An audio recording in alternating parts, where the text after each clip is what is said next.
मंगलवार व्रत पूजन एवं विधि। हमारा देश भारत धर्मपरायण व्रत एवं त्योहारों का देश है। व्रत न केवल अपने आराध्य देवी देवता को प्रसन्न करने के लिए किया जाता है, अपितु मनोवांछित फल पाने के लिए भी किया जाता है, जैसे सुख शांति, धन प्राप्ति, संतान प्राप्ति, पूर्व जन्म के पापों से मुक्ति आदि। यदि मंगल जन्म लग्न, वर्ष लग्न, महादशा व गोचर में बुरा करने वाला हो तो उसकी शांति के लिए मंगलवार का व्रत किया जाना चाहिए। यह मंगल के प्रकोप को शांत करता है। भगवान श्री रामचंद्र जी के भक्त श्री हनुमान जी की पूजा से भक्त मानसिक संसर्ग जनित पाप तथा महापाप से दूर होकर सुख, धन तथा यश प्राप्त करता है। इस व्रत को हर कोई कर सकता है। प्रातः उठकर तिल और आंवले का तेल लगाकर स्नान करे, लाल स्वच्छ वस्त्र धारण करे, लाल चावलों का अष्टदल कमल बनाकर उस पर मूर्ति स्थापित करे, लाल चावल, लाल फूल, लाल चंदन तथा लाल धान्य से बने पदार्थों का भोग लगावे। पूजन स्थल को गोबर से अवश्य लीपे, पत्नी सहित मंगल देवता का पूजन करे और मन में उन्हीं का ध्यान रखे। मंगलवार के दिन यदि स्वाति नक्षत्र हो तो उस दिन सुबह नहा धोकर पूजा स्थल पर मंगल यंत्र का निर्माण करें, उस पर लाल फूल चढ़ावे। पूजन करते समय ओम कुजाय नमः मंत्र से हवन करें और किसी ब्राह्मण को भोजन कराकर मंगल देव की मूर्ति उसे दक्षिणा में देने से सभी प्रकार के कष्टों से मुक्ति प्राप्त होती है। श्री गणेशाय नमः। मंगलवार व्रत कथा। महामुनि व्यास जी बोले, एक बार नैमिषारण्य तीर्थ में 88,000 मुनि इकट्ठे होकर सूत जी से पूछने लगे, हे महामुनि, आपने हमें कई पुराणों की कहानियाँ सुनाई हैं, आप कृपा करके हमें ऐसा व्रत और उसकी कथा बताएं जिसको करने से संतान प्राप्ति हो तथा मनुष्यों के रोग, शोक, अग्नि, सर्प, दुख आदि का डर दूर हो। कलयुग में सभी जीवात्माओं की आयु बहुत कम है। इस पर यदि उन्हें रोग, चिंता के दुख लगे रहेंगे तो फिर वे श्रीहरि के चरणों में अपना ध्यान कैसे लगा सकेंगे। इस पर श्री सूत जी ने कहा, हे मुनियों, आपने लोक कल्याण के लिए बहुत ही अच्छी बात पूछी है। एक बार युधिष्ठिर ने भगवान श्री कृष्ण से लोक कल्याण के लिए यही सवाल किया था। दोनों के संवाद मैं आपके सामने कहता हूँ, ध्यान देकर सुने। हस्तिनापुर की राजसभा में उस समय योगीराज श्री कृष्ण बैठे हुए थे। तब युधिष्ठिर ने उनसे प्रश्न किया, हे प्रभु नंदनंदन गोविंद, आपने मुझे बहुत सी व्रत कथाएं सुनाई हैं। आज कृपा कर कोई ऐसा व्रत या कथा सुनाए जिसको करने से मनुष्य रोग, चिंता तथा भय से मुक्त हो जाए और उसे पुत्र की प्राप्ति हो, क्योंकि बिना पुत्र का मनुष्य पिता के ऋण से छुटकारा नहीं पा सकता और न ही वह पुण्यान से उद्धार हो सकता है। अतः पुत्रदायक व्रत बतलाएं। इस पर भगवान श्री कृष्ण ने कहा, हे राजन, मैं एक प्राचीन इतिहास सुनाता हूँ, आप उसे ध्यानपूर्वक सुने। कुंडलपुर नामक एक नगर में नंदा नाम का एक बुद्धिमान ब्राह्मण रहता था। उसका गुजारा जैसे तैसे चल जाता, परंतु वह बहुत दुखी रहता था क्योंकि उसको कोई संतान नहीं थी। उसकी पत्नी सुनंदा पतिव्रता थी। वह श्री हनुमान जी की आराधना भक्तिपूर्वक करती थी। मंगलवार के दिन व्रत करके अंत में भोजन बनाकर हनुमान जी को भोग लगाकर वह भोजन करती थी। उस दिन मंगलवार को घर के काम की अधिकता के कारण वह हनुमान जी को भोग नहीं लगा सकी। इसका उसे बहुत दुख हुआ। उसने खुद भी भोजन नहीं किया और उसने प्रण किया कि वह अगले मंगलवार को हनुमान जी को भोग लगाकर ही अन्न जल ग्रहण करेगी। अब ब्राह्मणी सुनंदा प्रतिदिन भोजन बनाती, श्रद्धापूर्वक पति को खिलाती, परंतु स्वयं भोजन ग्रहण नहीं करती और मन ही मन श्री हनुमान जी की आराधना करती। इस तरह 6 दिन तक वह अपने प्रण के अनुसार भूखी प्यासी निराहार रही, परंतु 7वें दिन मंगलवार को वह सुबह ही बेहोश होकर गिर पड़ी। इसका प्रभाव श्री हनुमान जी पर भी हुआ। वह सुनंदा की ससीम भक्ति से बहुत प्रसन्न हुए और उसके सामने प्रकट हो गए और बोले, सुनंदा, मैं तेरी भक्ति से बहुत प्रसन्न हूँ, तो उठ और वर मांग।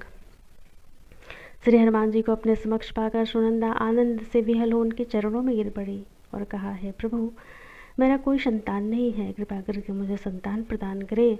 तेरी इच्छा पूर्ण होगी। तेरे यहाँ एक कन्या उत्पन्न होगी, उसके अष्टांग प्रतिदिन सोना दिया करेंगे। इस प्रकार वर देकर श्री हनुमान जी अंतर ध्यान हो गए। सुनंदा बहुत खुश हुई। उसने यह समाचार अपने पति को बताया। ब्राह्मण देव कन्या का वरदान सुनकर कुछ दुखी हुए, परंतु सोना मिलने की बात सुनी तो बहुत खुश हुए। विचार किया कि ऐसी कन्या के साथ मेरी निर्धनता भी समाप्त हो जाएगी।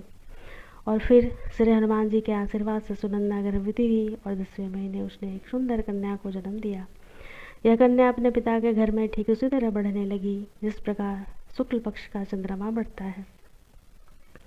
10वें दिन ब्राह्मण ने उस बालिका का नामकरण संस्कार कराया। कुल पुरोहित ने उस बालिका का नाम रत्नबाला रखा। इस कन्या ने पूर्व जन्म में विधिविधान से मंगलदेव का व्रत किया था। पुत्री रत्नबाला का अष्टांग प्रतिदिन बहुत सा सोना देता था। उस सोने से नंदा ब्राह्मण बहुत धनवान हो गया। ब्राह्मणी सुनंदा भी बहुत अभिमानी हो गई। समय बीतने के साथ रत्नबाला 10 वर्ष की हो चुकी थी। एक दिन सुनंदा ने पति से कहा, हमारी पुत्री रत्नबाला विवाह के योग्य हो गई है, अतः कोई योग्य वर देखकर उसका विवाह कर दे।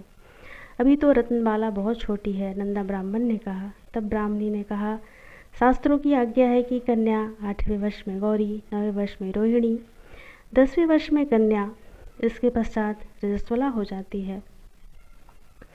गौरी के दान से पाताल लोक, रोहिणी के दान से वैकुंठ लोक, कन्या के दान से इंद्रलोक में सुखों की प्राप्ति होती है।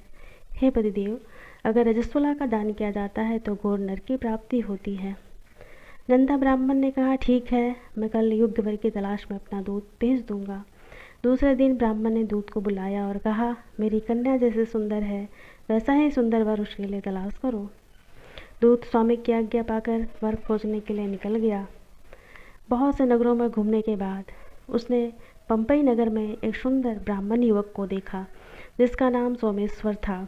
दूत ने इस सुंदर व गुणवान ब्राह्मण पुत्र के बारे में अपने स्वामी को पूर्ण विवरण दिया। ब्राह्मण नंदा को भी सोमेश्वर अच्छा लगा और शुभ मुहूर्त में विधिपूर्वक सोमेश्वर को कन्या का दान करके पति पत्नी दोनों संतुष्ट हो गए। इन दोनों की शादी से ब्राह्मण नंदा सोच में पड़ गया। उसके मन में लोभ समाया हुआ था। उसने रत्नबाला का कन्यादान तो कर दिया था, परंतु वह बहुत खिन्न था। उसने विचार किया कि रत्नबाला अब ससुराल चली जाएगी, इससे जो सोना मुझे मिलता था वह आगे नहीं मिलेगा। मेरे पास जो धन था कुछ तो इसकी शादी में खर्च हो गया और जो शेष बचा है वह भी कुछ दिनों में ख़त्म हो जाएगा। मैंने इसकी शादी करके बड़ी भूल की। उसने विचार किया कि अब कोई ऐसा उपाय करूं कि रत्नबाला मेरे घर में ही बनी रहे। लोभ रूपी राक्षस ब्राह्मण नंदा के दिमाग पर छाता जा रहा था। रात भर सैया पर करवटें बदलते बदलते उसने क्रूर निर्णय लिया। उसने विचार किया कि जब रत्नबाला का पति सोमेश्वर उसे अपने घर वापस ले जा रहा होगा तो वह मार्ग में उसका वध करवा देगा और अपनी पुत्री को अपने घर वापस ले आएगा, जिससे नियमित रूप से उसे सोना भी मिलता रहेगा और समाज का कोई मनुष्य उसे दोष भी नहीं दे सकेगा। सुबह हुई। नंदा ब्राह्मण और उसकी पत्नी सुनंदा ने अपने दामाद तथा पुत्री को बहुत सारा धन देकर विदा किया। सोमेश्वर अपनी पत्नी रत्नबाला को लेकर अपने शहर की तरफ चल दिया। रत्नबाला का पिता ब्राह्मण नंदा लोभ के वशीभूत हो पाप पुण्य भी भूल चुका था। अपने भयानक व क्रूर निर्णय को कार्य रूप देने के लिए उसने अपने दूत को मार्ग में अपने जमाई का वध करने के लिए पहले ही भेज दिया था। दूत मार्ग में ही छिपकर बैठ गया और जैसे ही सोमेश्वर उसके छिपे स्थान पर पहुंचा, ब्राह्मण दूत ने सोमेश्वर का वध कर दिया।